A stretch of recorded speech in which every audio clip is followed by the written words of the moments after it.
Hello, I'm Enid Jackowitz, a retired psychotherapist. Welcome to Stories to Change Your Life. Today I'll be telling a short story called Cooking the Pot Roast.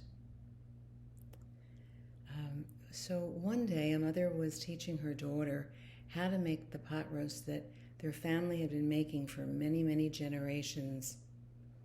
The first thing you do, the mother said, is to cut off the ends of the pot roast. The daughter asked why. Well, that's the way we've always done it, she said. That's the way my mother did it, and that's the way her mother did it. That seemed odd to the daughter, so she went to her grandmother's and asked, "Grandma, why do we have to cut off the ends of the pot roast before we cook it?" "That's just the way it's always been done," her grandmother said. "And that's how my mother taught me to do it." Well, then the daughter went to see her great-grandmother.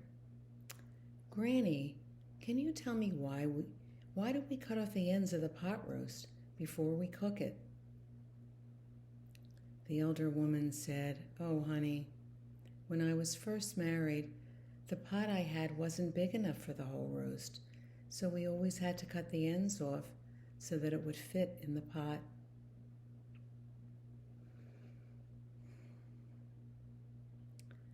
Sometimes we get in the habit of doing things in a certain way because that's the way it's always been done. Maybe we all ought to take a look at that. Thanks for listening. See you next time. Please subscribe and share. Bye-bye.